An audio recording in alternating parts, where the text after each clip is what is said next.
right. All right. All right, good evening, everyone. Thank you very much for coming out. And this is not good weather, not bad weather, but we're alive, and so we appreciate it. We want to thank Commissioner Leonard? no, the lady who. Oh, so then we are Dolly Sherman's garden. Okay, we want to thank Ms. Sherman for allowing us to use Dolly's Garden here at 623 North Laurel. All right, so let's start with a roll call. Carmelita Earls, 15th District Chair. DeAndre Rudis, Community Engagement. Arewa Karen Winters, nominator. Fantastic. She is virtually with us, so we do have a quorum. And thank you very much. Our nominator is not feeling the best, but she got out of bed long enough to at least partake. We appreciate that.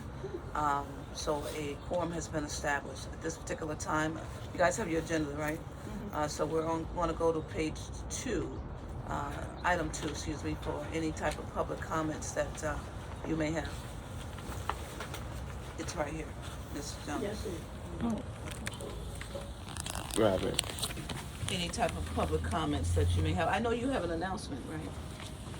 Yeah, this would be a good time for your announcement in the public comment section. Oh, okay. I think the 23rd next Wednesday, 23rd of April next Wednesday at 6 o'clock at the 15th District, we are having a meeting, a community meeting about what the community want the policemen to start doing in their community on their blocks. We want them to start before it gets summer. So it will be a speaker there to bring out everything that the community, you know, what we want to get together and have for the high up people on May the 9th. Because as we get together and form what we want to say to the superintendent and the other big people, then we'll have the superintendent and other officials to come out on May the 9th. And we'll have everything together, what we want them to do in our community.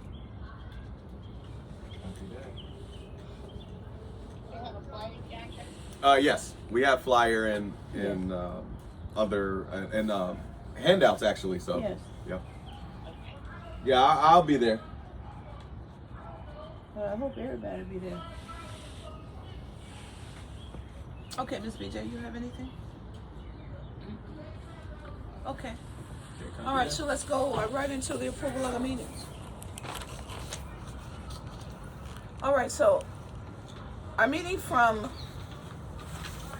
we're going to start February 13, 2025, which was held at 1101 South Austin at 617 is when we started.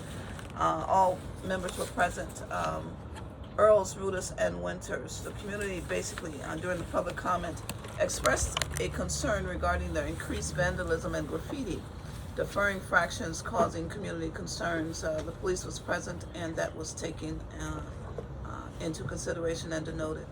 The second community member brought up the excessive commercial and business vehicles parking on the residential streets, specifically the 5700 block of Huron, and that was denoted.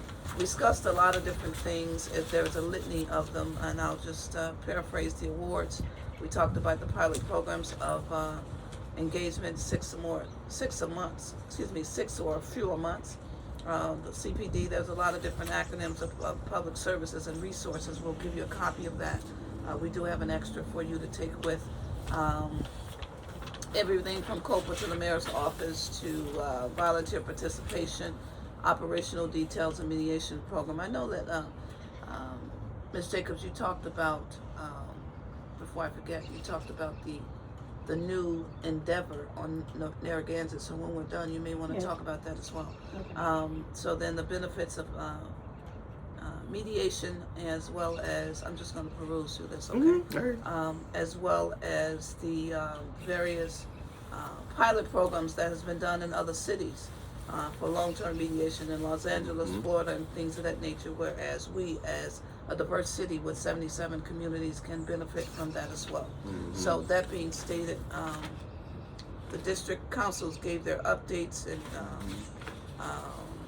and Dr. Rudis was gracious enough to give us access to the new Ruta Center at 5044 Madison. So that was talked about as well.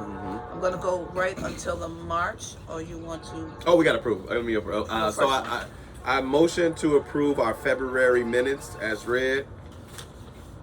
Second. Okay, it has been motioned by Dr. Rudis as well as second by Councilor Winters. All in favor? Aye. Are there any questions? Okay, the ayes have it. Minutes are approved as read in a modified form. Now let's go to March 20th, 2025. Well, this actually was held at the Ruta Center, 5044 West Madison. I broke my tooth, so my conjugated verbs aren't coming out so well. And it started at 6:13 as well. The meeting started, I was a little tardy. They did have a quorum with Rutas Winters, and I came later, so therefore 3 out of 3 ended up being the final tally. 15 Commander Morse was at the meeting, and the monthly meetings to address public safety at the 15th District and the Austin community. He talked about the spring break activities, collaborating with community stakeholders, such as Anchor, Big Shout Out, Aspire, and Build to organize activities during this spring break session. The operational plan was to talk about increased police presence, enforcing curfews, and addressing violence in the district. And the recent incident, which was the shooting on Madison Street, one individual was arrested. Another incident is under investigation with promising leads, he stated. And a clarification that the shooting was targeted and not random as an act of violence. So the resources distributed were brochures about the spring break activities, information on the 2025 meetings and safety alerts, and details about the youth program that is held Tuesday through Friday, 10:30 on weekends, and at 11. So let's go to the second page. The meetings from the minutes for January 16th were approved. Motions by Councilperson Winters and Councilor Rudis second. The meeting at 2:13 was tabled, which is what we just covered. Due to technical difficulties, we could not upload them.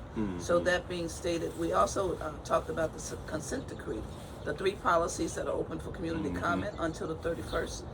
Firearm pointing incidents, we talked about community engagement training that was being held, and for interaction with people that are deaf and blind, so that they can have situational awareness. The upcoming dates were April 12th and 19th from 8 to 4:30 at the Freedom Defense Center, and partnering with the Public Defender's Office as well.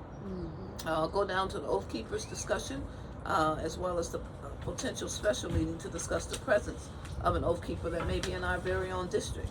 So the concerns about the affiliations and related incidences. There was a visual held for Kyla Love. That was a young lady found at Hernan Park after a fight where the police drove by allegedly and did not stop. Horan Park, at 13. This is not right. That should have been 35.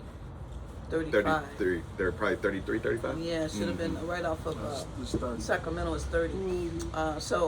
The responsibilities are, let's create and distribute our newsletter summarizing our meetings, which is what Councilor Rudis does a very good job of. There was also a Know Your Rights workshop. It's been rescheduled for April.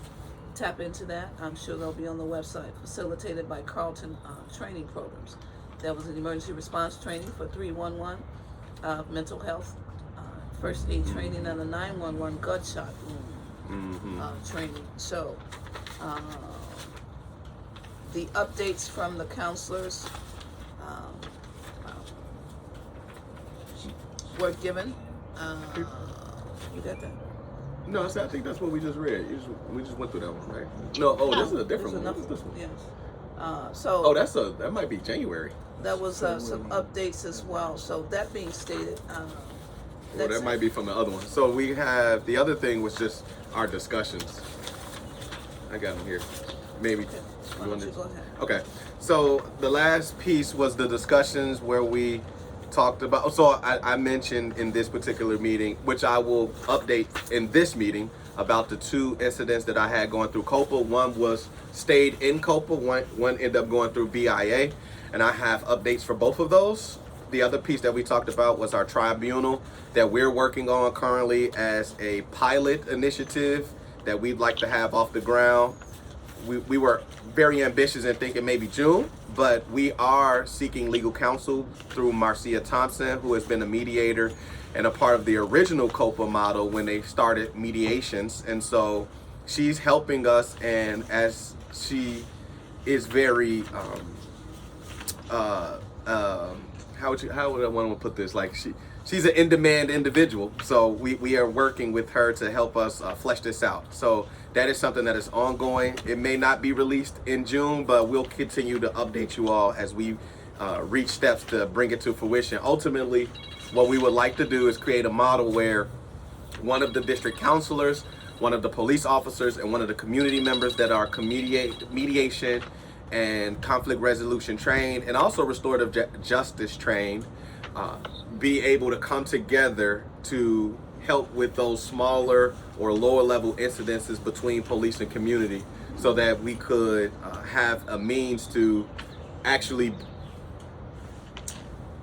be holders of, how would you say, reconciliation. And we would like to do that right here in the 15th district, and we want to launch that before the time is up on our first go round here. The other thing that we spoke about is the other thing was we had a presenter in this last meeting, Joseph Green, who's from the Westside Health Authority. Said he spoke about the Freedom Defense Center, which will be housed at the Aspire Center. So as you all know, Madison and Central, there is the Aspire Center for Workforce Innovation. It'll actually have its grand opening on June 19th, so that's Juneteenth.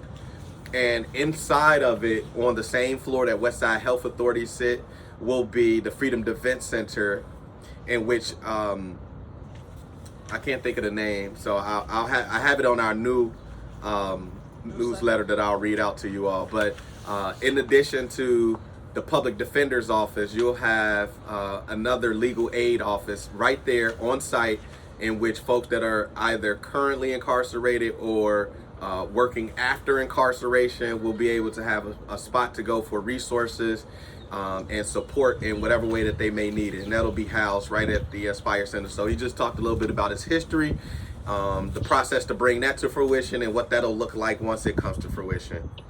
And then at that point, we just had an open discussion that just talked about,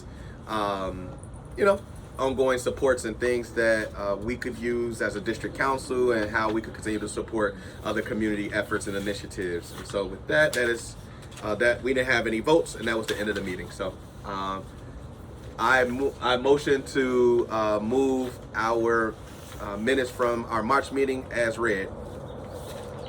Second. Okay, that's been motioned by Councilor Ludus and second by Councilor Winters to approve the meetings as read. All in favor? Aye. Aye. Fantastic. Any questions on that? Okay, the meeting, the minutes will be, has been approved as read. All right. The next on the agenda will basically have the district councilor updates and some, so while I'm talking, allow me to just say that today I went to, you need some more room? Let me get you some. Yeah, you can put that down. Yep. Got it? Yep. There you go. Today I went to 1256 Waller. You can throw that back in the bag if you like. Pastor Ackery hosted a de-escalation training and mental health as well. It was quite interesting. It was from 9 to 1, and Lewis University partnered with him to talk about the various traits of conflict resolution, which is what you were speaking of earlier, Ms. Jacobs. And I think it's a time where you brought out a very good point that days of old we were taught how to think, and now this population and generation is being told what to think. There's so much social media and things of that nature that has set the tone for driving the mindset of our young adults. So I went to try and understand exactly why we're so angry. And the bottom line is, I'm not a psychologist, that's Dr. Dre's place, but what I am saying is, I may need a psychiatrist, but I'm not a psychologist.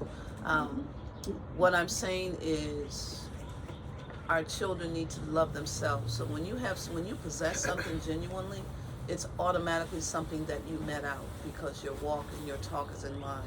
So, but I realized that hurting people hurt people, and healed people heal people. So if we can just get some healing to our young people, I think that a lot of this violence and this behavior that's become the normalcy will really end, because it's not humanitarian proper.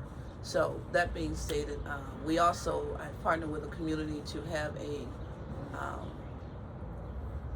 a visual for Miss Love. We did it at Church of God in Christ at 3355 West Jackson last Saturday.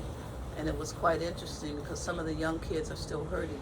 Oh, yeah. And they're not necessarily verbalizing how they're feeling as a result of various things that's occurring. They're carrying this around. Yeah. So we don't know what the trigger or the button may be. Someone may step on their toe by accident, and that just may send them straight 20. It's no longer 10.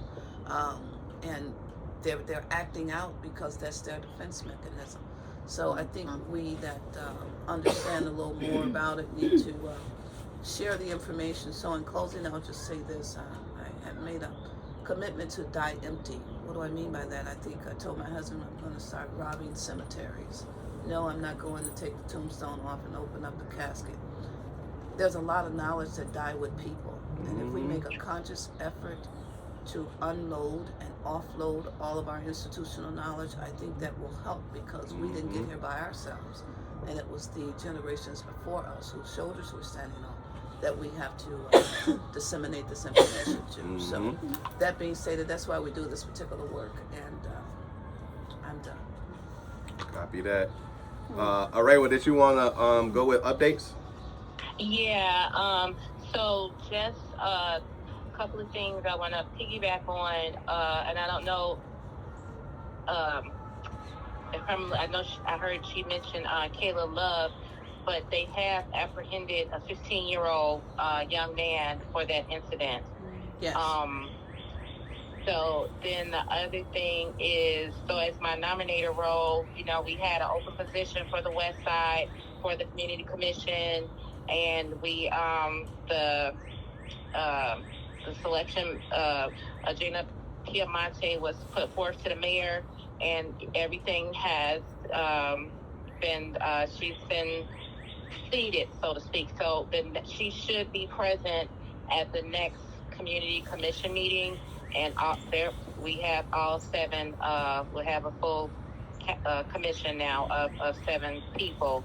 Then the other thing I heard, someone mentioned that they're having a meeting on the 23rd about public safety for Austin. I just want to say that the NAACP is also having a meeting. It's on Thursday, the 24th, in Moore Park from 6 to 8 o'clock, basically talking about the same thing.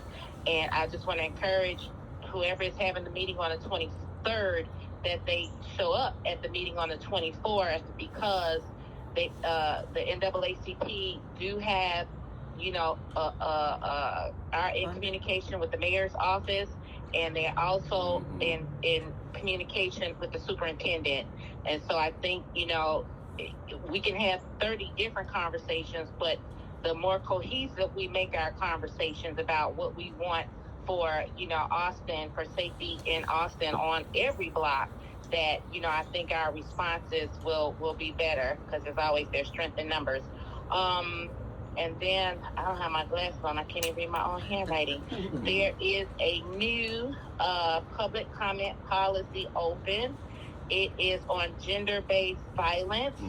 It will be open from now until May 5th, and you could go on CPD's website, and it should have a space there about public comment periods, where you can go and take a look at the policy and make some comments, or even if you know of a young person or any person that has had an incident, you don't even have to leave a comment about the policy. If somebody has a testimonial or a lived experience, share that with the department, because these are things that they need to know.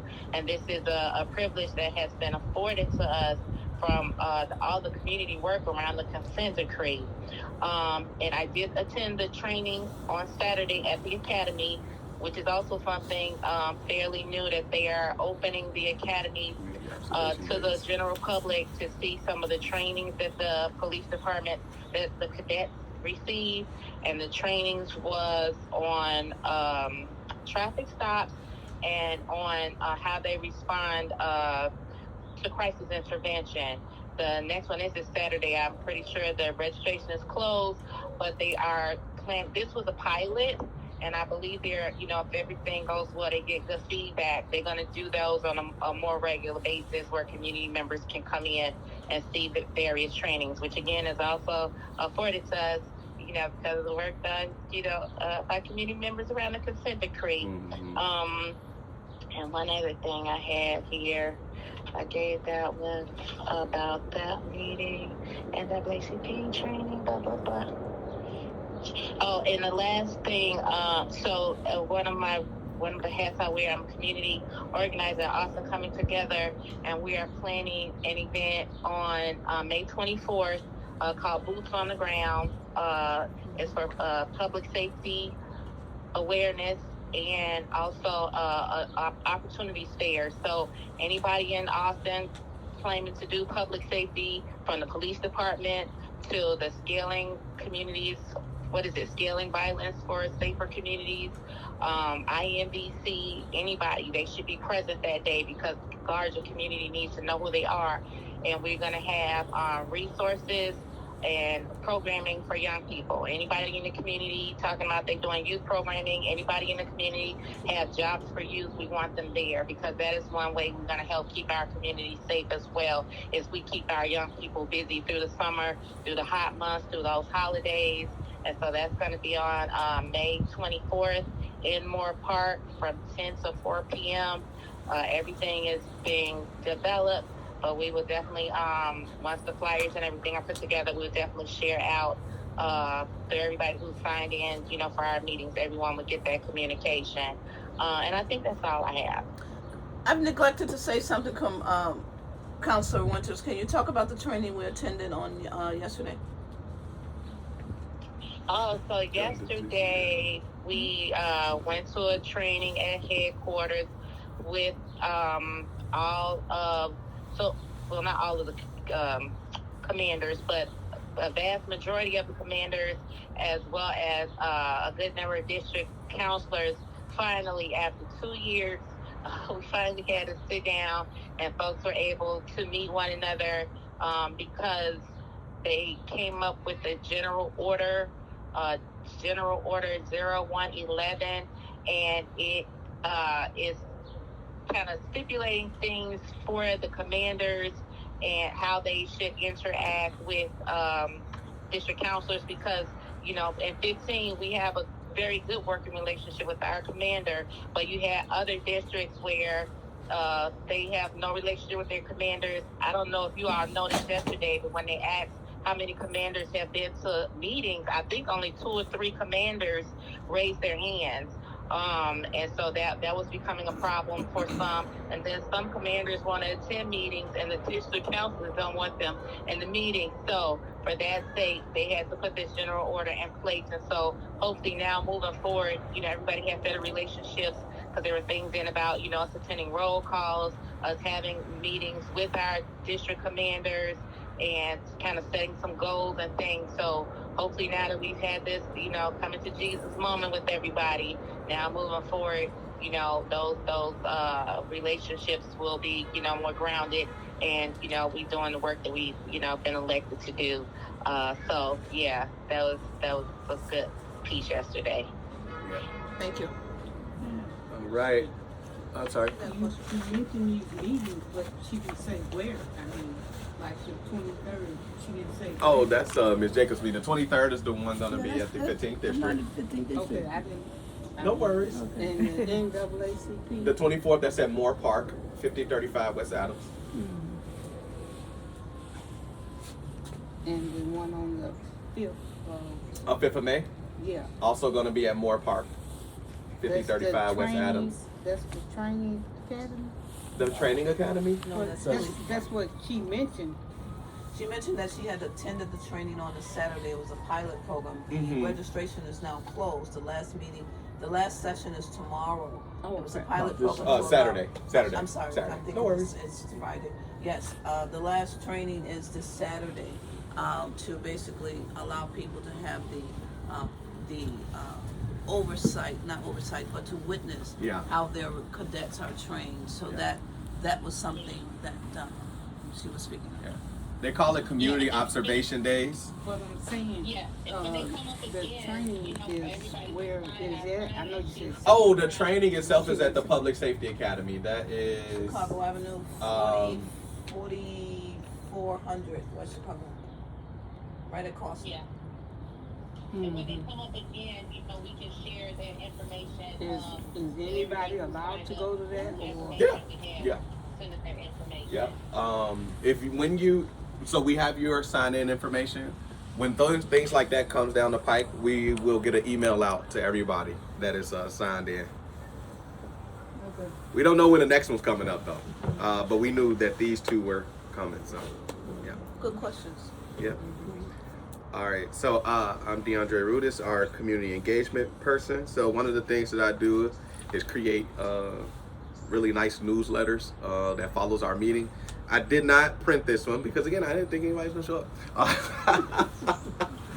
So I'll pass my phone around so y'all can at least see what this looks like. But I'll have some because I'll be at the meeting at Moore Park when they talk, because it is a convening of the community, the people's plan for community safety. And so now that I live right there in that stretch on Madison, I will definitely be present. I'll bring some of these newsletters. So Ms. Jacobs, as Councilor Winters mentioned, you know, you should come out and talk about at least the outcome of the meeting. Yes. And then you'll be able to get one of these. I'll give you one for Ms. JB as well, BJ. And so on this newsletter, what you will find, I'm also the holder of, we have a public safety survey that I've put in place since we started. Definitely want to track the progress and see how folks are viewing public safety and police accountability from the beginning to the end of our shift. The other thing that we have is a contact card.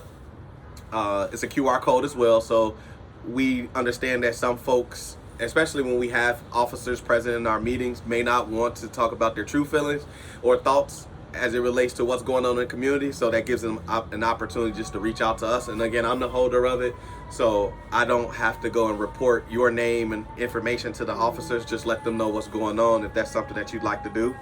The other thing that I wanted to point out was that, and I said I will come back to it because I did write it here in our newsletter for this month, last month. It will be the Legal Aid Chicago will be the group that'll be at the Freedom Defense Center alongside Westside Health Authority. So they'll be located on the same floor.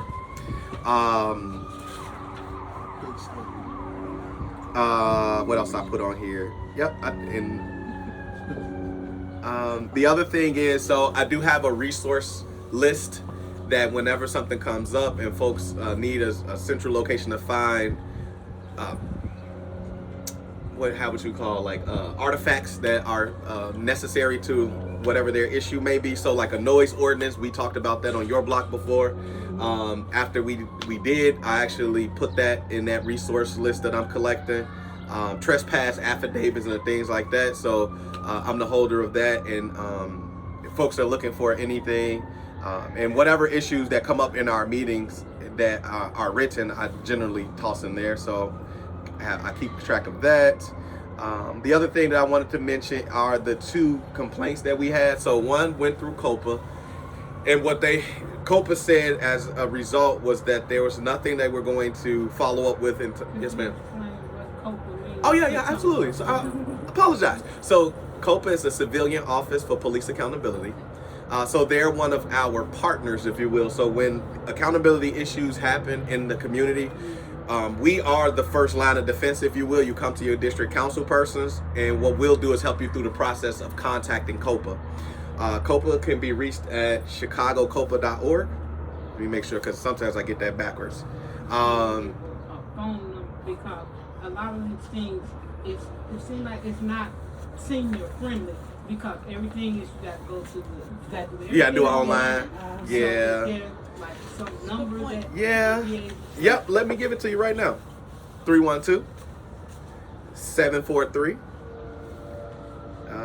Now I got to go to the dashboard to see because it's COPA. 2676. Is this number that there's a certain time that you can call it, or Let me see. or can you leave a message? Unfortunately, their hours are 9 to 5. Okay. And if it's after 5 p.m., it'll be by appointment. Okay. Yes. And their main office line, so I gave you the complaint line. The main office line is, let me know when you're ready, I'm ready. 312-746-3609.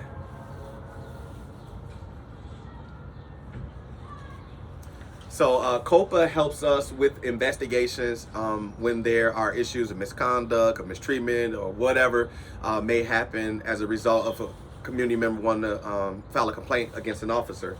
And so the two issues, one of which was a gentleman was driving by and saw a female get struck in the face by a female officer as she was detained.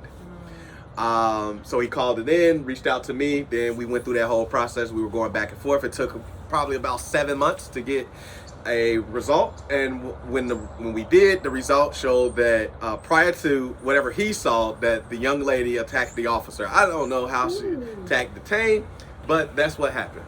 And so as a result, they said they were not going to follow up with anything in terms of punishment, I suppose. The other thing was moved to BIA, Bureau of Internal Affairs. That is something I don't have a whole lot of understanding about. One of the things that we are looking to do is bring someone from BIA into one of our meetings so that we can understand further. What I do understand, because Raywa?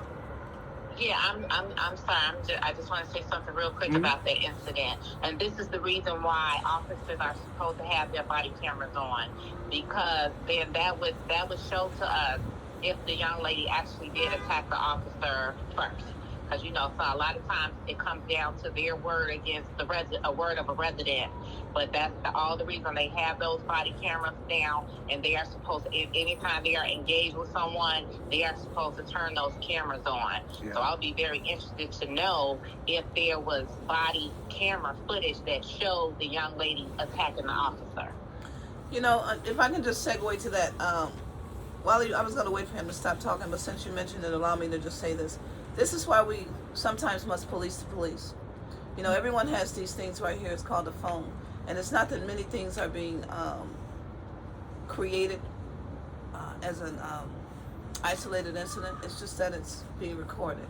Mm-hmm. There's a difference now. So the way for you to balance the integrity or lack thereof of someone that has the power of the pen, such as the person that's writing the report, is to basically police the police. There's nothing wrong with you acquiring. You see something happen, turn your camera on. Mm-hmm. You have a right to record, do whatever's necessary, and if it's nothing, then delete it. If it's something, you may be the advocate for someone that cannot be an advocate for themselves.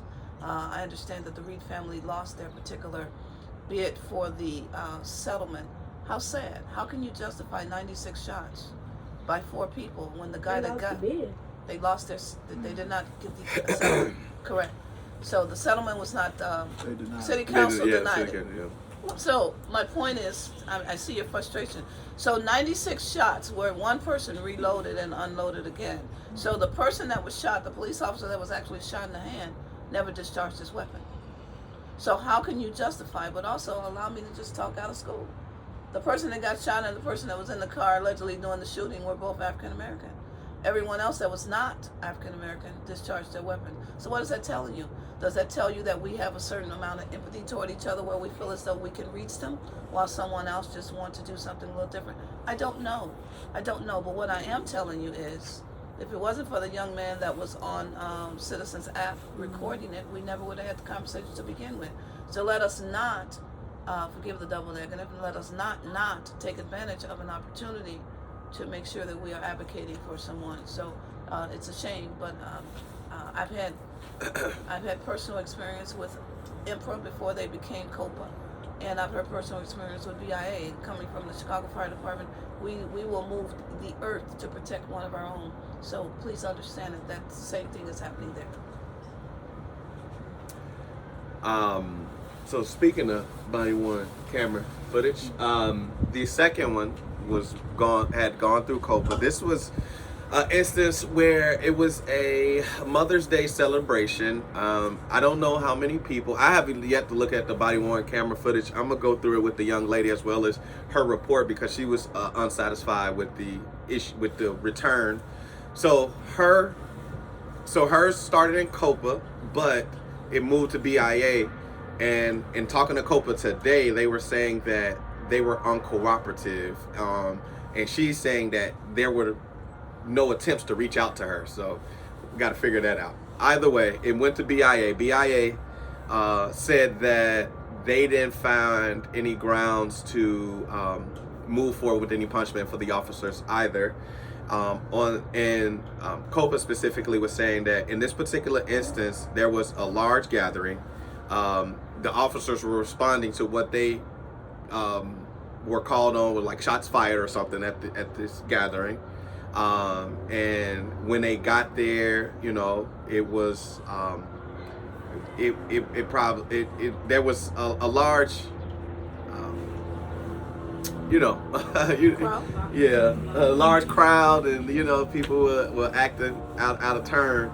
And so what happened was the young lady ended up, and per words of her mother, when the officers got there, they asked her to step back. She didn't. They pushed her back. She still wouldn't conform, so they grabbed her up and like pushed her. She hit the officer. Then they, you know, surrounded her. Ultimately, she got arrested, and but the young lady felt like that the police acted out of turn, and that they didn't follow ordinance and the way that they handled the situation. But again, without seeing the body-worn camera, because COPA was saying that it was a very large situation, and that it got aggressive on both sides, and ultimately that's kind of what led to some of the outcomes. And so, you know, I want to say this, you know, it should be like counselors. Say, for example, if I would call the police, something is going on in my house or on my block or whatever, we should have like counselors to come with the policemen, you know what I'm saying? Instead of the policemen coming, just rushing in, because this is how a lot of things happen. You know, they just rush in, and sometimes people get killed from just rushing in and don't know what's really going on. yeah, You know, and like people have like autistic people, or people have mental issues and things like that. And when they call the police just come in.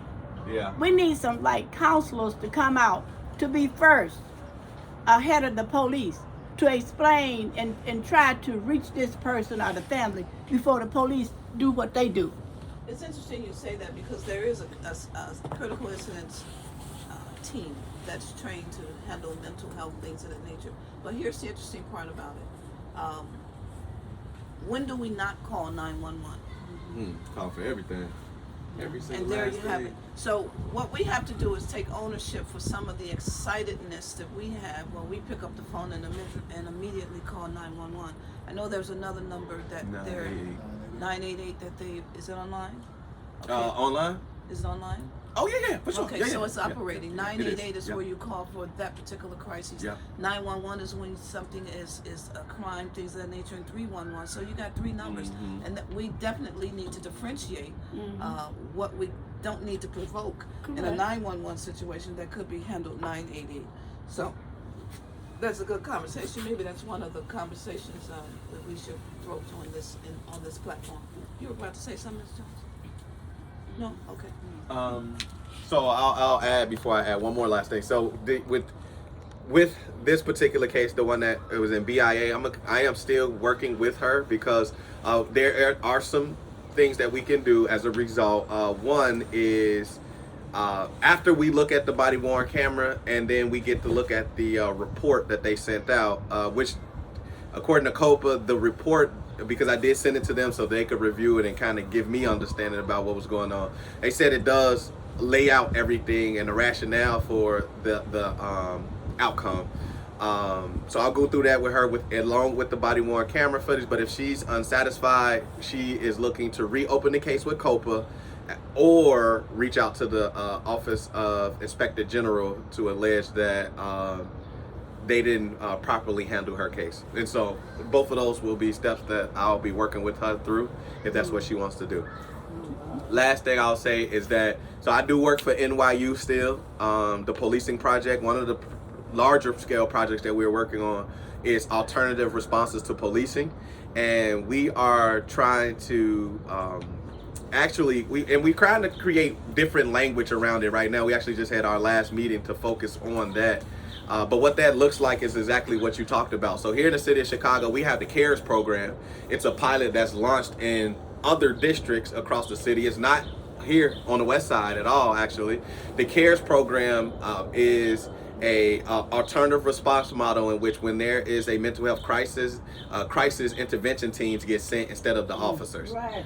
So that is being piloted in the city. The unfortunate is that it's also running out of money. So the district counselors are trying to not only preserve that model in those districts, but also expand it. And so we may need community support to actually pour into that so that we can convince the city that they need to expand the model. That's right. So that is happening. And then again with NYU, we are pulling some of those resources from what we have internally to also expand the conversation, not just in Chicago, but across different across the United States. And we're looking at all of the different models in which folks are using alternative response right now. The last thing I'll say is the 19th district is doing extensive work. District council is doing extensive work in which they've actually FOIA'd like 2 years worth of police calls to actually look at the number of calls that actually could have been subverted from 911. And if I'm not mistaken, they found at least 47% of those calls could have gone to a different department. One of the things that they talked about is like revenue, for example. When there's parking issues, like maybe somebody's parked in your handicap parking spot, instead of calling the officers, you can call the Department of Revenue, get somebody dispatched, they can drop that ticket or something, and now the police is freed up to do whatever else that they may be available for. Where is the 19th district at? 19, give me the line. It's north. Up It's there. north. Up A yonder. lot of them know. Yeah, I'll tell you in a minute. yeah. Like about Halsted, Rawwell. Yeah. That area. By Truman College. Okay, yeah, look, don't give me the line. I don't know all the districts. I know 15, 11, and 10.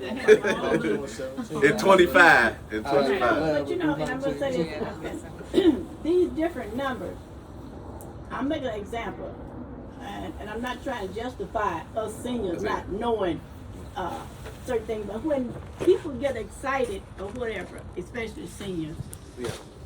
all the numbers they know is 911. For sure. You follow what I'm saying? I'm not trying to justify us. But when you get upset, 911. Now all these other numbers, I probably wouldn't even know these numbers. You know what I'm saying? But I understand that this is how it's going now. Everything is high tech and it's moving on to a higher thing, but that's just how it is with us. We don't jump like these young people. The young people go right into it. But it's not like that with seniors.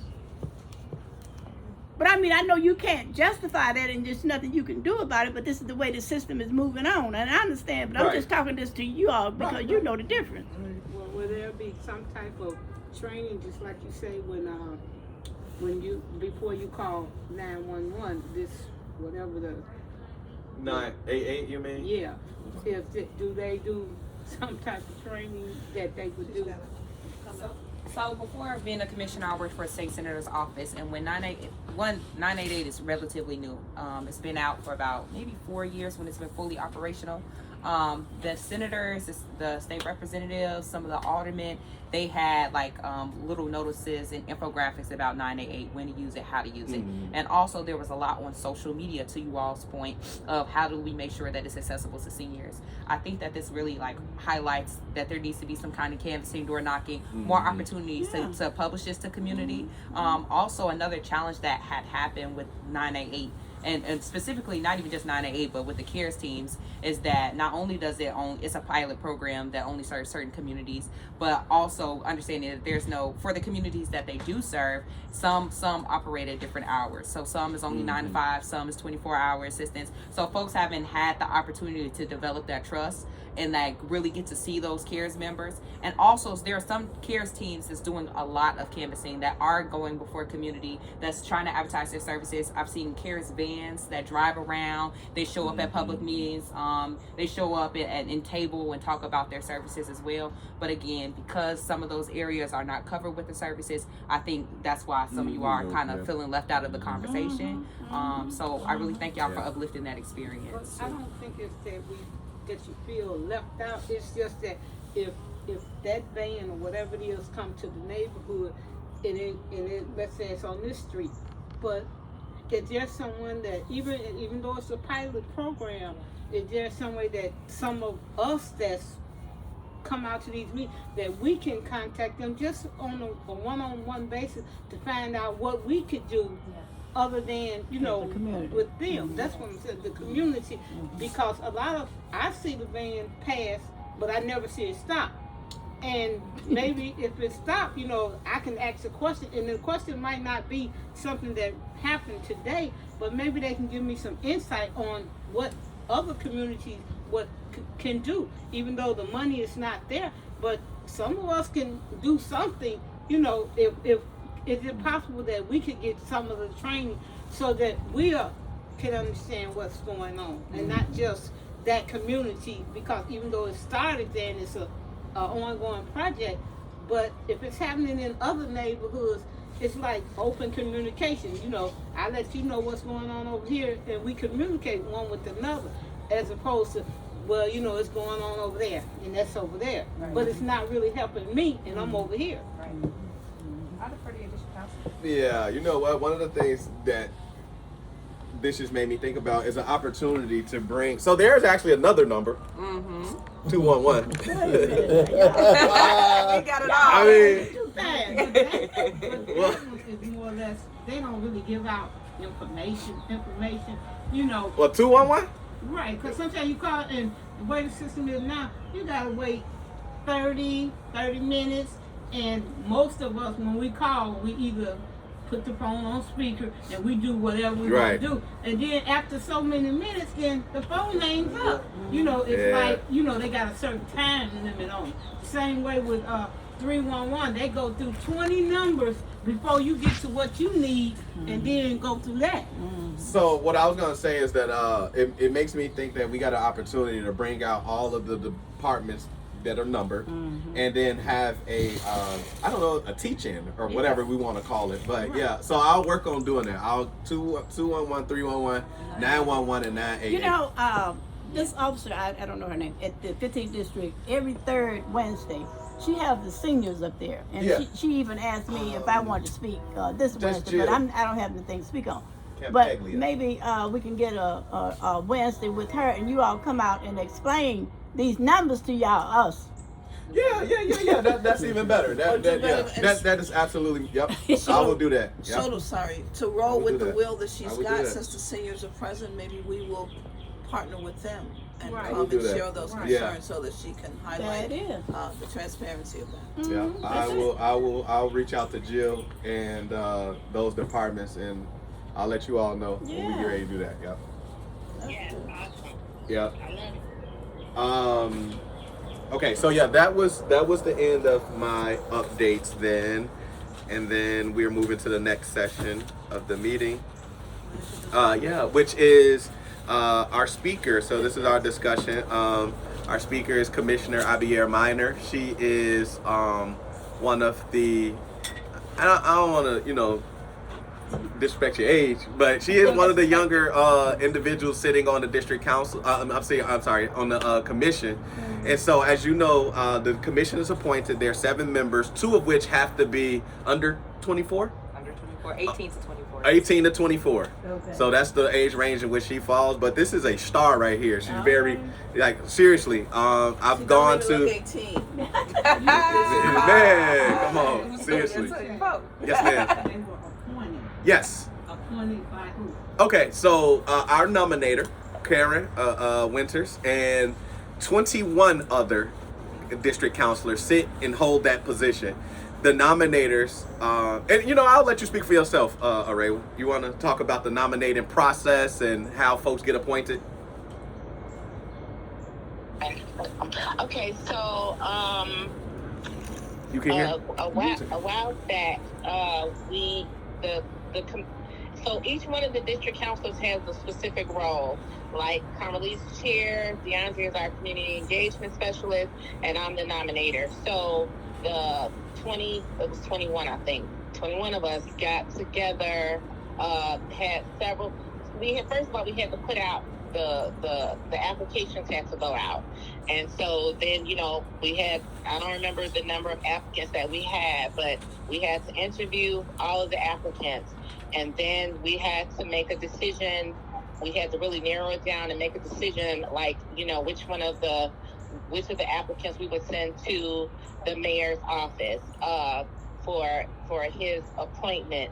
And the commission has to be made up with 2 commissioners from the south side, 2 commissioners from the north side, 2 commissioners from the west side, and 1 commissioner what they considered like citywide. And it had to have 2 youth commissioners. We had to have 2 attorneys and 2 community organizers. If RBR can correct me if I'm wrong anywhere. And so that she was one of the ones that we interviewed. People were very, you know, excited about her. She was put forth to the mayor, and she was one of the at that time the 7 that was elected. So for the west side, for us, we have Ramel Terry, who she is the vice president of the current commission, and Gina Piemonte, who I just talked about earlier, that she replaced Kelly Presley, which was a West Side attorney for us. So we had to find another West Side attorney, and that's how we ended up with Gina Piemonte. But and I know I hear some seniors speaking, and you know, we have to do our due diligence, but maybe even when we come to if we do this collaboration with the seniors at the headquarters, maybe we can even go onto the CCPSA website and just kind of show them some general information, because there they can see, you know, like they can see us, they can see who's who. Yeah. So maybe we could, you know, take some time and do that as well. Yeah, we could do that. I hope that explains how we came up with the commissioners. Okay. So yeah, I've gone to some of the commission meetings and heard RBR speak, and I'm just like, she's amazing, and to be so young, she's definitely a star. Facts. And so the last meeting, a couple meetings ago, we had someone ask us specifically about the policy for officers that are involved with hate groups. And I told her that I would reach out to one of the commissioners to try to come and explain what that looks like, because there's language that has been passed that talks about officers and their involvement.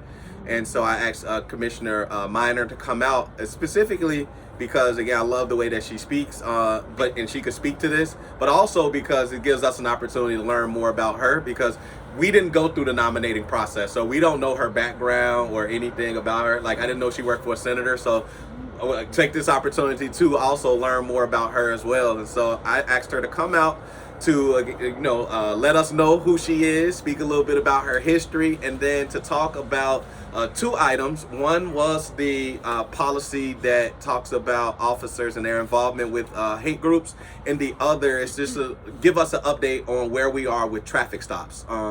As you all know, that these pretextual stops is something that has been used in Black and brown communities to unfairly stop individuals of color to check and go through their car, and generally it turns up nothing is found, definitely, as opposed to when they do it in areas of where there are non-people of color.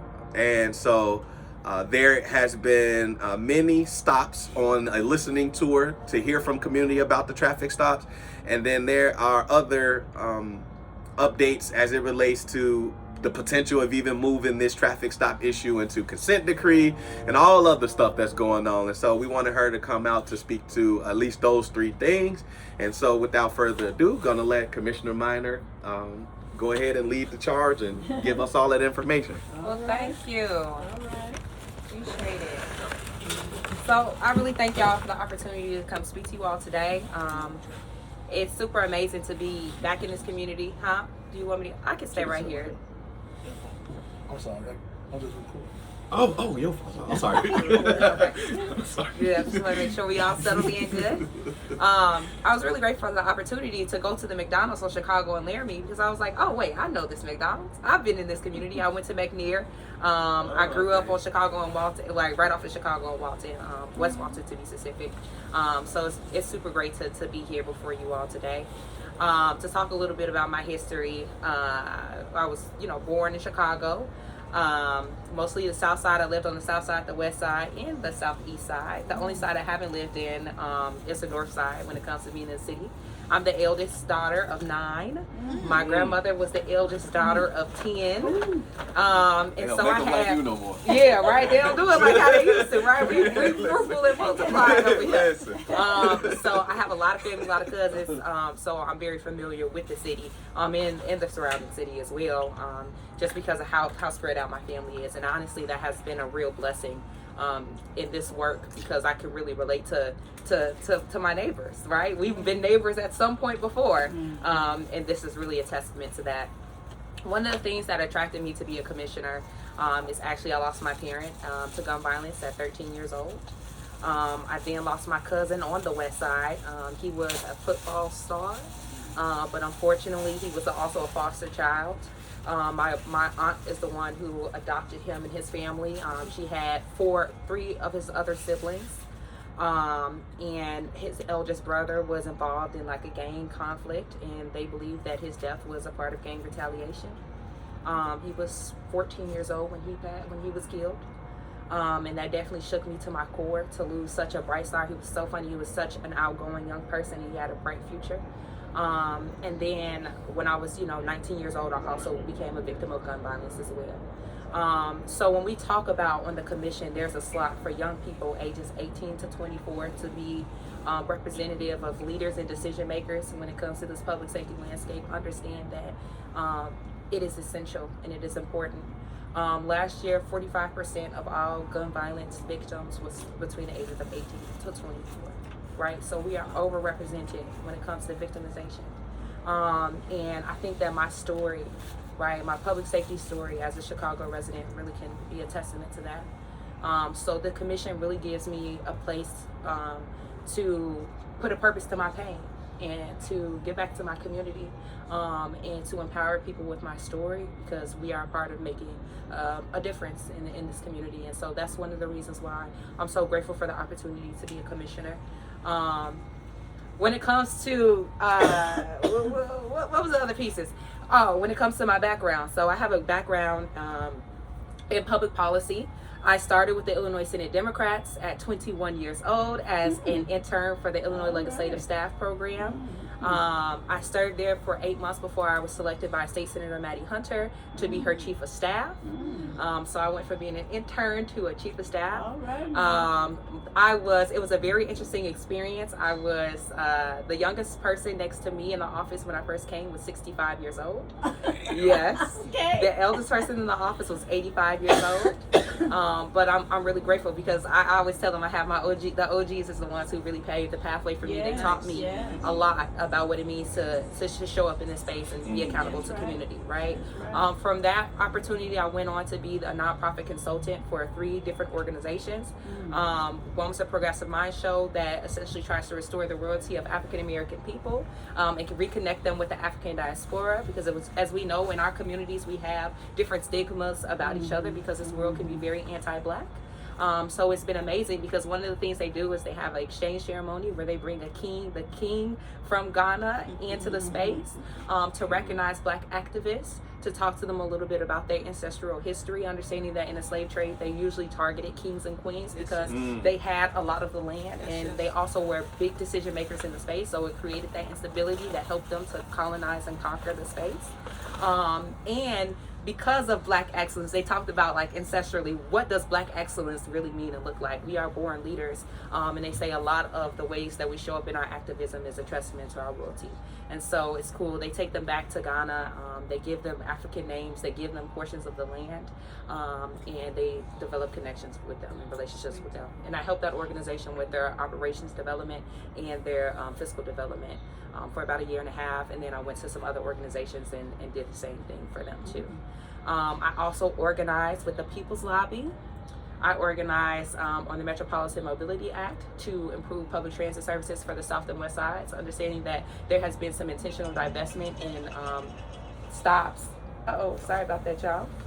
There has been intentional divestment in bus stops and connectivity in our community specifically. And what does that, and that cripples our workforce, right?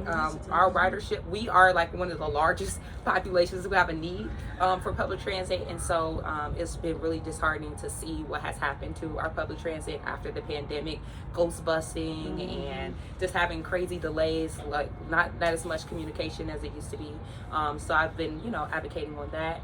And I do a few other like organizing. Right now I'm organizing on the Fair Elections campaign to do to do public financing of elections. That's a little bit of the political work that I do. But given that we're on city time, I would love to talk to you all a little bit more about that afterwards. So nonetheless, that's a little bit about me. I'm just like super blessed and grateful to be in this space, and I'm grateful for all the great comments that you all had about my impact in the space too before I started. I do take it to heart, and I'm happy that you all are happy with the way that I'm representing community. So let's talk a little bit about, y'all want to hear about the BIA project? That's what it sounds like, or hate and extremist groups and things, right? Okay. So I'm trying to think about where to start. I love the questions that you are asking today, Ms. Johnson, because I think it's important for us to make sure that we are being intentional about how we're including community, right, in the conversation. So to make a very long story short, as a commissioner, there was a few community members that came before us at the commission during public comment and was saying, hey, like, there has been 2 closed now BIA investigations on officers who were alleged to be associating with hate and extremist groups. One was some officers in I think the 17th district that was alleged to be a part of the Oath Keepers, and then there was another officer who was alleged to be associated with the Proud Boys. BIA did this investigation and both said that they materially closed them, saying like there was not enough evidence to show that the officers were associated with the groups. And then the OIG, the Office of Inspector General, said, hey, we've seen some material deficiencies in this investigation. We need you to reopen this investigation and include XYZ recommendations in this investigation. BIA said, hey, we need subpoena powers in order to do that. This is outside of the scope of our powers. Can you help us in this? The OIG said, hey, like, you can do these recommendations without the subpoena powers. Like, we can't grant you subpoena powers per like our ordinance. That's not how it necessarily works. There was some back and forth, but essentially, no changes happened. Like BIA then reopens the investigation, or I guess it wasn't closed then, but BIA tries again and then comes up with the same conclusion, and now it's closed. And because of double jeopardy, essentially, they cannot reopen it, right? Community members were not very happy with this conclusion and was saying, hey, also including in the OIG findings, they recommended that the mayor start a task force to investigate hate and extremist groups and do this whole of government review, and also try to figure out some of the deficiencies, like, address some of the deficiencies that they identified. The commission as a whole decided to make a recommendation for the mayor to then establish that task force after lobbying for about, I would say, or just like having conversations for about 2 months. The mayor's office then agreed, and they established the task force. We have two CCPSA representatives in the task force, myself and Ramil Terry, my vice president. We also have a host of other organizations that's a part of it. The Office of Public Safety Administration is there. The Mayoral Office for Public Safety is on. The Department of Human Services is also a part of it. BIA is a part of the task force as well. And I think 2 other entities is also a part of the task force. We meet once a month. Right now, we're in the process of identifying, really trying to get rooted in the work that has already been done to address hate and extremist groups. Our commission has passed a policy. I know that you mentioned it before. I want to say it's GO 807 or GO 307. Nonetheless, it's about addressing hate and extremist groups. We also reopened that policy this year, right, to kind of make it more, to make it clear, right? BIA, one of the justifications for not disciplining one of the officers was that although the officer was like a named member, they were not an active member. So maybe they were in some kind of list or database for these groups, but because they weren't showing up to meetings, or there's no record of them showing up to meetings, they're not real members, and so they can't do anything about it. Well, now in this new policy language that we put forth, being a named member is enough for disciplinary action. And we also kind of clarify, being a named member is enough for disciplinary action. Also, we also call for there to be some kind of internal labeling system so that they can kind of better track how many complaints are coming forth, officers, as it relates to this issue. And then there's also a call for training. Not only is this a part of the policy suite, but it's also a part of our CPD goals for 2025. I'm a part of the CPD goals group with our president, Anthony Driver. So I'm super excited to continue to work on this. We meet with the superintendent quarterly, and our next meeting with the superintendent will actually be at the end of this month, and we'll be asking for updates on the training, on the labeling system, and anything else that they can provide for us as it relates to the issue, to this issue. And then the other partners on the task force, they're also looking for what can their departments do to lead out this issue as well.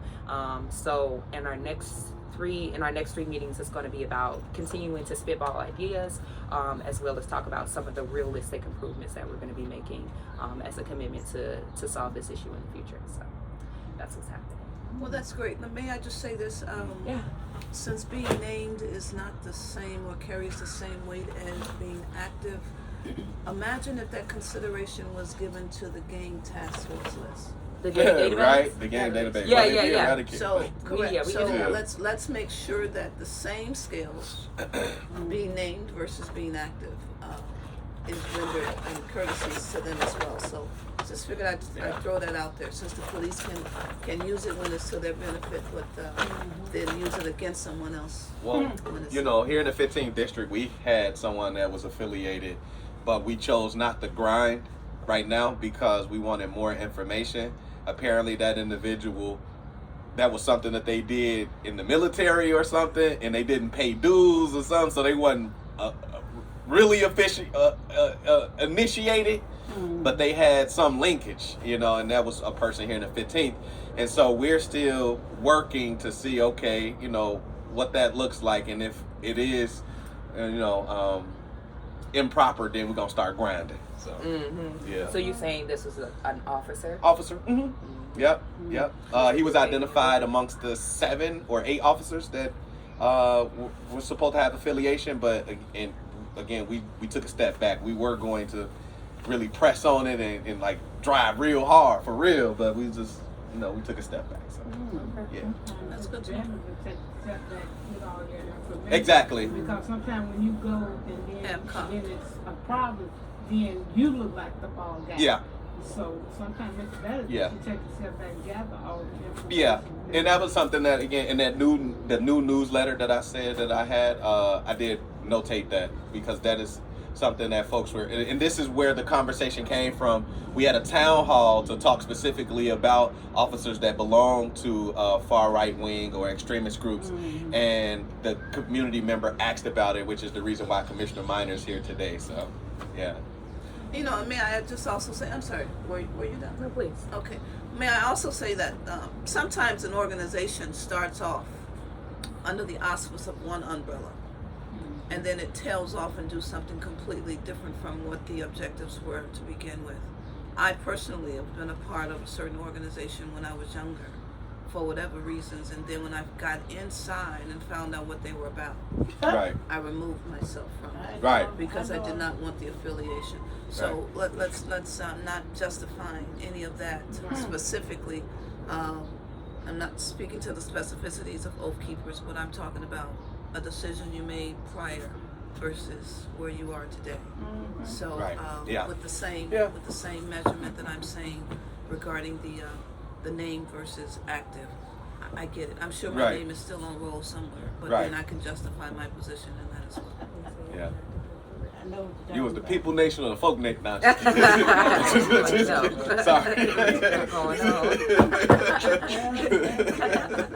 Sorry. Sorry. That's okay. We need a laugh. All right. Well, thank you. Yes. And so, any other questions about that questions? before? Okay. And then the last one was the traffic stop. stops, Yes. right? My favorite conversation, and one that I have often. So right now, the commission is considering language that would address pretextual traffic stops. Pretextual traffic stops is essentially when an officer pulls over a car because of, say, a minor traffic violation or a vehicle code violation, for the premise of that violation, but actually is engaging with that member to see if they can find evidence of another crime. That's what makes it a pretextual traffic stop versus a regular traffic stop or an investigatory traffic stop, right? So we've all probably heard stories. I don't want to speak for everyone, but I feel like many have heard stories of, say, an officer engaging with someone because they have a broken tail light, and it escalating to, you know, a consent search, or it escalates to trying to, you know, finding some kind of contraband or whatever have you, and then it's no longer about the brake light, but now it's about something else, right? And with that being said, we have had various community listening sessions on the south side and the west side. I actually was one of the speakers for the one on the west side, or we've had them on the north side, we had them on the southeast side, to kind of hear from community about their experience with traffic stops and what they want to see changed in the policy. We've had some common themes show up in those that conversation, and that's really been about addressing consent searches. We've heard a lot of calls to end consent searches, about addressing or ending pretextual traffic stops in general, as in some folks have been advocating for low-level traffic stops to no longer be a part of police enforcement. So if it's not a result of a crime, or it's not hurting or harming anyone, that officers then no longer engage in those levels of traffic stops. And we've also heard a call to be very transparent about what that policy looks like to community. Right now, we are doing this work in collaboration. There's a red bird. I love them. Right now, I know, right? I'm sorry for distracting you all. A cardinal. Yeah, I love them. My The mom West told me, Side has it all. right? My mom says kiss it 10 times and make a wish and it'll come true.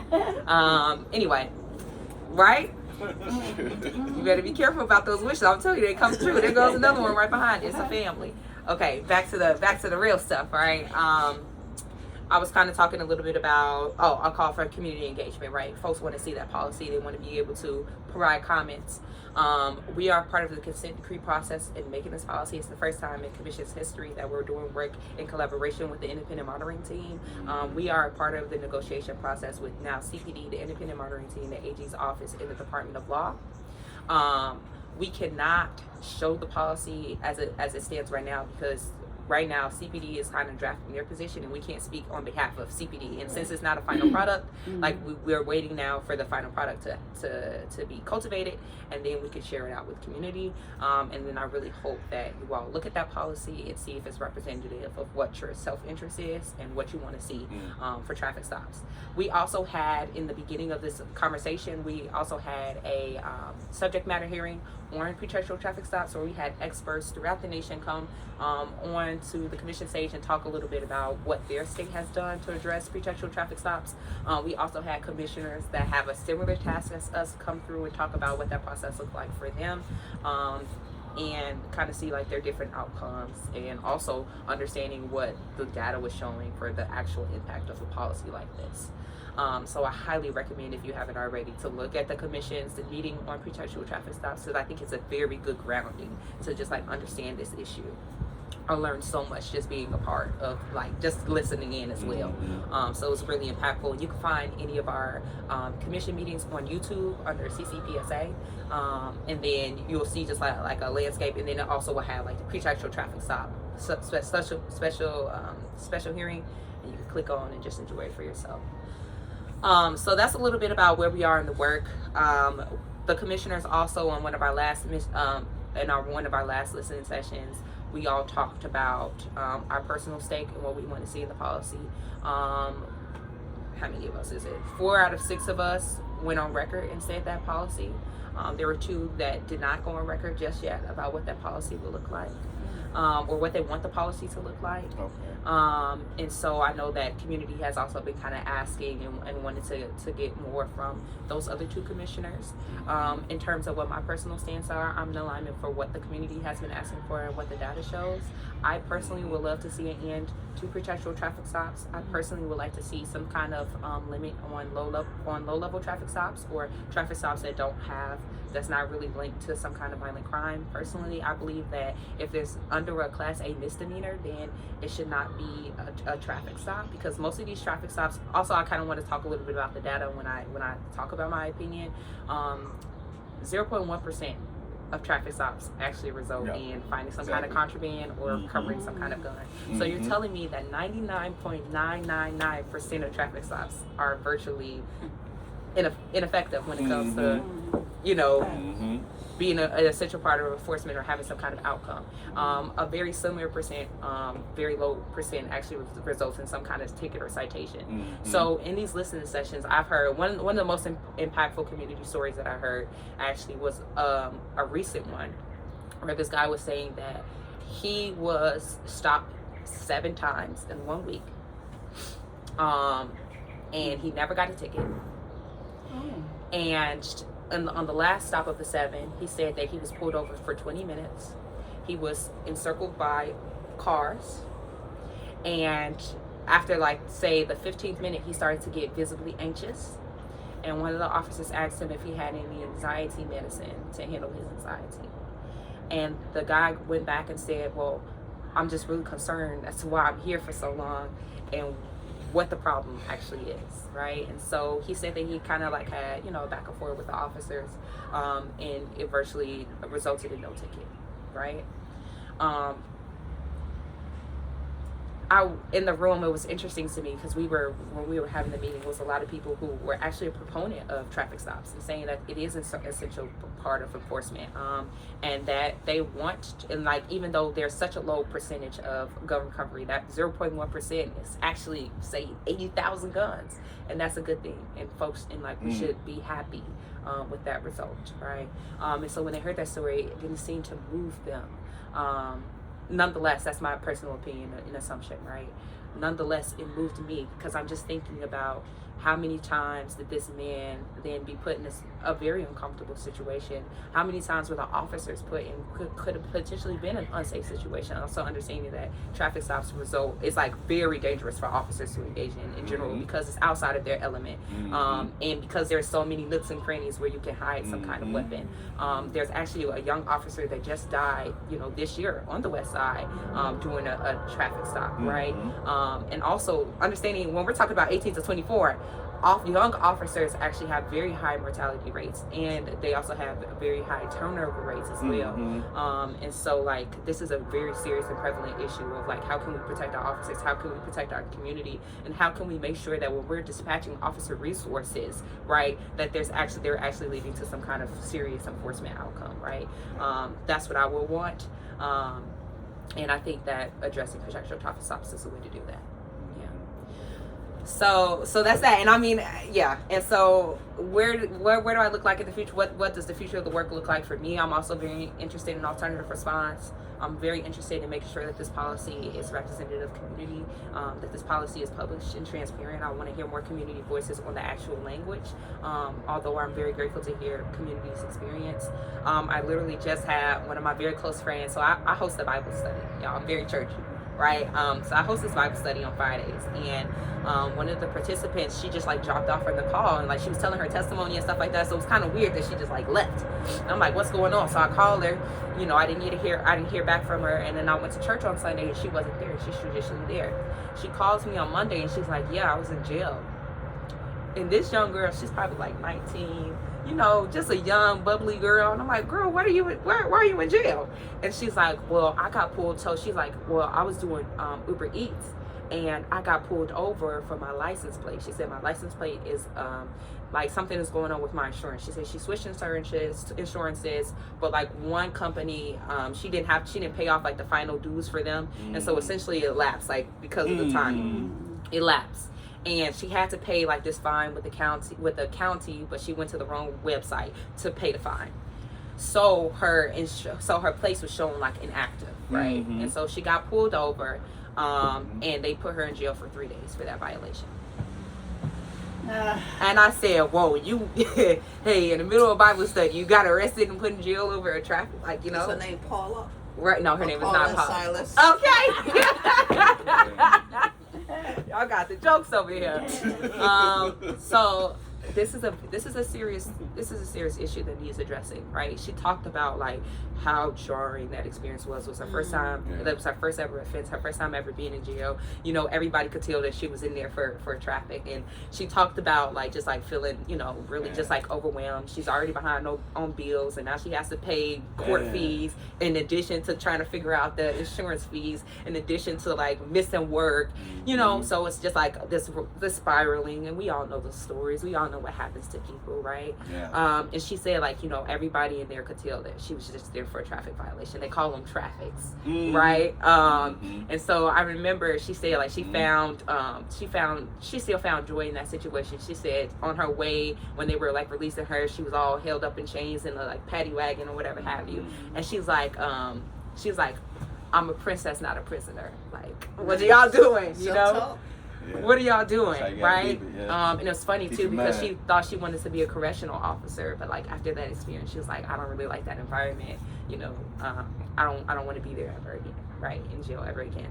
Yeah, buddy. Yeah. So this is real. It's impacting everyday people. The onus is to get this policy passed soon. The onus is also on community to make sure that your voice is represented, right? Good policy does not happen in the dark, and it doesn't happen with just a select few individuals. Regardless, I might think that I'm the smartest person in the room, but I'm sure that I'm not as smart as some other people that could be in the room, right? And that really comes from you all when I speak about that. So yeah, stay tuned to the commission meetings. We meet monthly. Yeah, and it's all published on our website. I welcome any questions you all might have.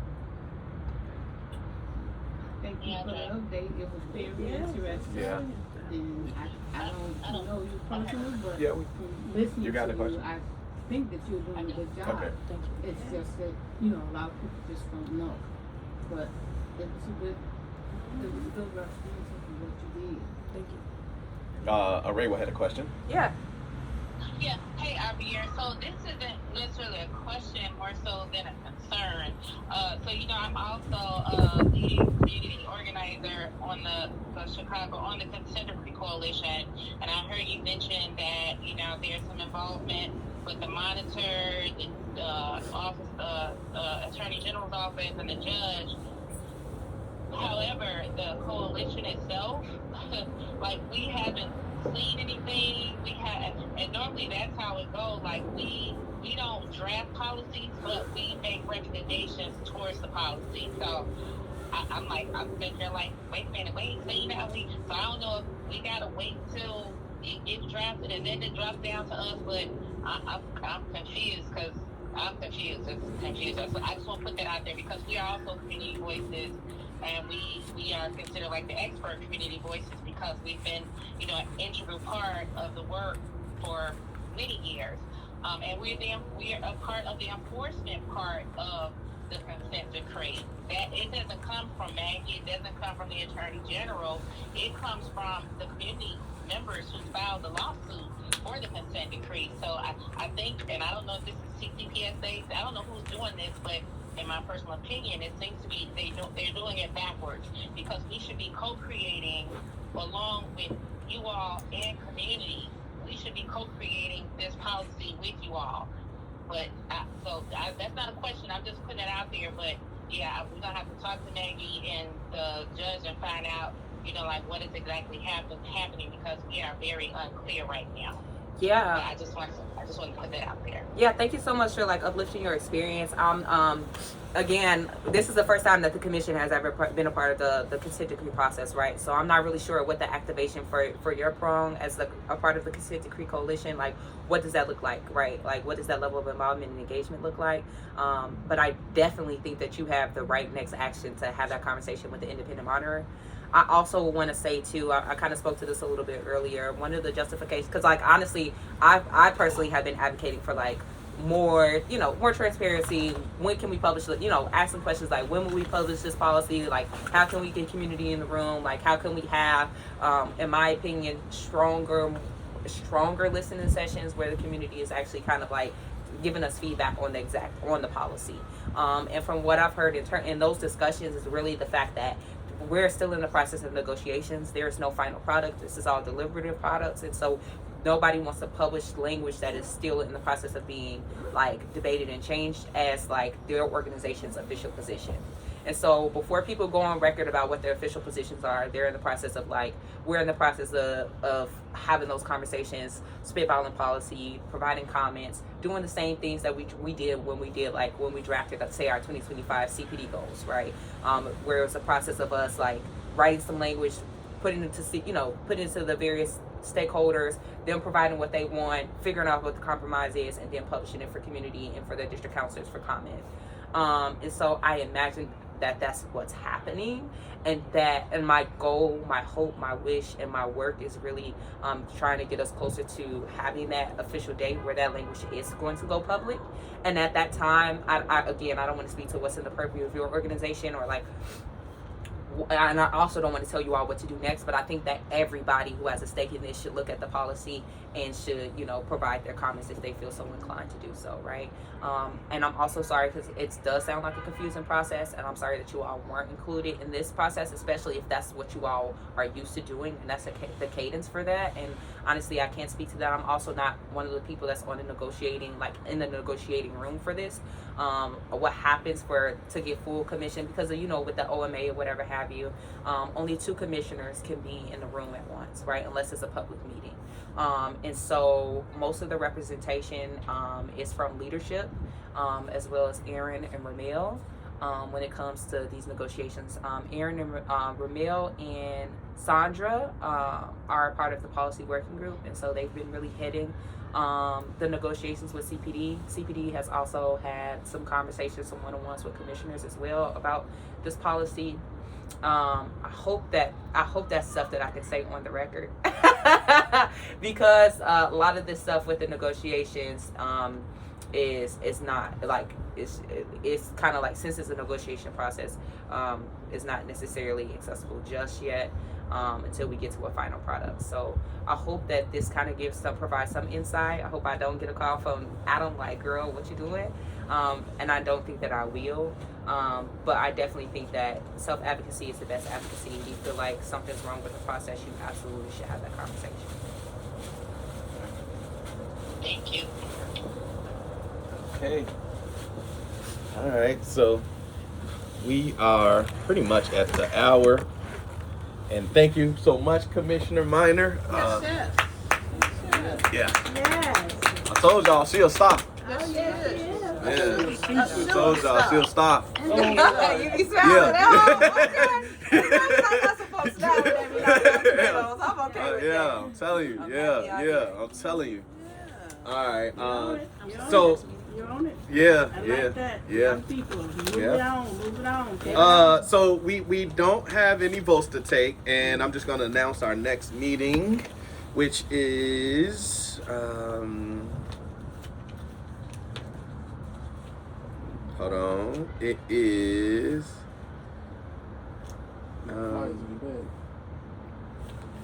right. Thanks.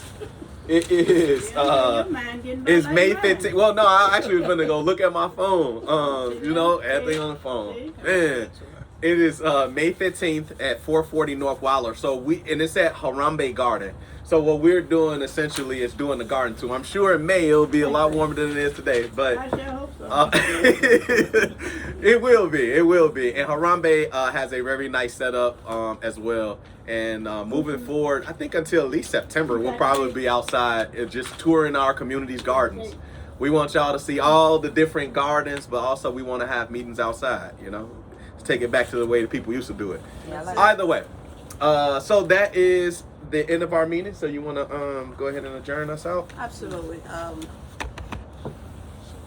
Want to thank everyone for coming. May I have a motion to end our particular meeting? So I motion to end our meeting. I don't know what time it was. Sis Karen, may I have a 7:27. second other motion to end the meeting? Second. Okay, it has been properly motioned by Councilor Rudis and second by Councilor Winters. All in favor? Aye. Any questions? Aye. Okay. All Our meeting right. is adjourned. All right, thank y'all. All right.